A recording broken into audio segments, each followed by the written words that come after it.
হয়েছিল না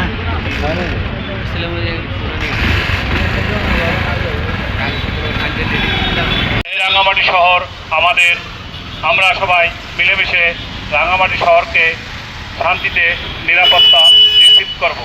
যে কোনো পরিস্থিতি আপনারা আমাদের পাশে পাবেন, এতে আপনারা কোনো প্রকার গুজবে কান দিবেন না এবং উস্কানিমূলক কর্মকাণ্ডের সাথে জড়াবেন না। এছাড়া যে কোনো প্রকার অপ্রীতিকর পরিস্থিতি হতে দূরে থাকুন। আমরা আপনাদের শান্তি শৃঙ্খলা বজায় রাখার ব্যাপারে বদ্ধপরিকর।